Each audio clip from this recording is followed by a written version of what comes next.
You alluded to the fact that the government's been accused of bungling the country's response to the pandemic.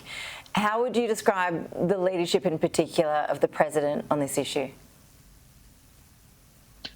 Well, at first, what President Bolsonaro was doing was very similar to what President Trump was doing, what Prime Minister Johnson was doing, which is downplaying the virus, making light of it, claiming it was nothing more than like a flu.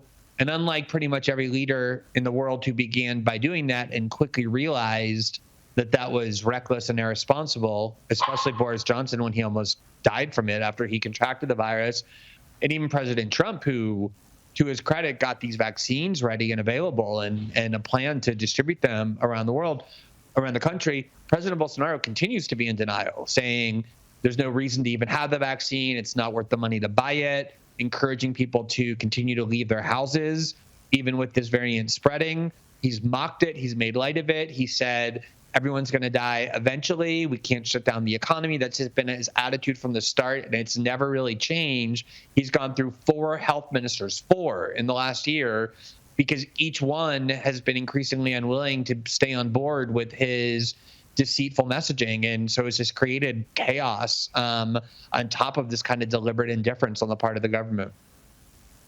So when you say that he's encouraging people to leave their homes, what is the sense of restrictions, if any, in Brazil in the face of what is clearly a crisis?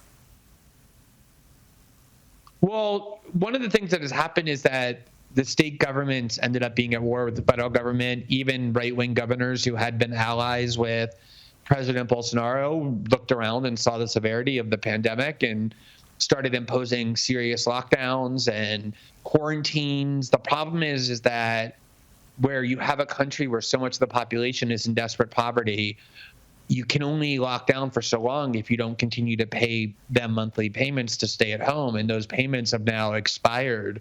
So a lot of people are faced with that, kind of impossible choice of staying at home and not being able to feed their family, or going out onto the street and contracting the lethal virus and bringing it back to their family. And so what you see increasingly is subways full, metros full, even as this variant is spreading, and a government encouraging them to do that, while you have governors and mayors trying to tell them the opposite. And this mixed messaging has really created a lot of confusion.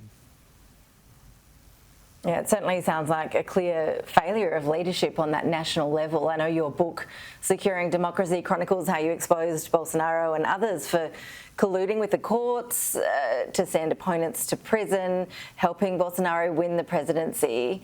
What does that whole episode teach us about Brazilian politics and about the president himself?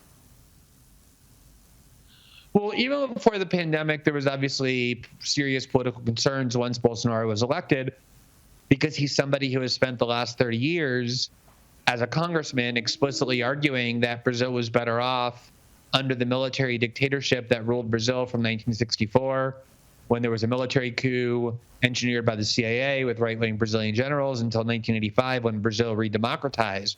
And it was a really brutal dictatorship. It imprisoned journalists, killed dissidents, exiled artists.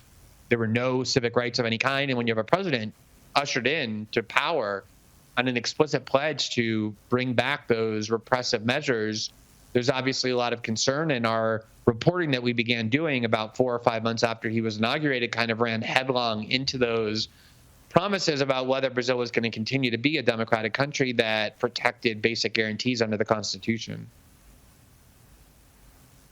It sounds like a dangerous environment to be a journalist in. Did you take a lot of risks to break those stories? Just how dangerous is it to actually challenge the president? Yeah, Brazil is, obviously a country where there's been a lot of political violence for many years. People who run for office, who are elected to office, are killed routinely. The Bolsonaro government has been linked to some of the most violent paramilitary gangs in the country.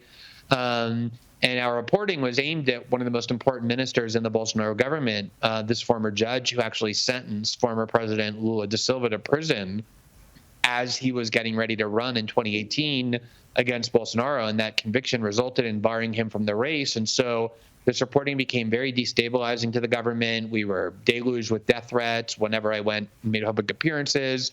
Extreme security measures were required. We got a lot of events canceled. And then ultimately, the reporting did conclude with the Bolsonaro government, as President Bolsonaro had repeatedly threatened to do, trying to imprison me by bringing criminal charges against me along with my source. And the court threw those charges out only because the Brazilian Supreme Court had intervened and barred the Brazilian government, the Bolsonaro government, from retaliating against me for my journalism. But they certainly tried everything they could to put a stop to the journalism. Glenn Greenwald, appreciate you taking the time to speak with us. Thank you so much. Yeah, thank you for having me. Really appreciate it.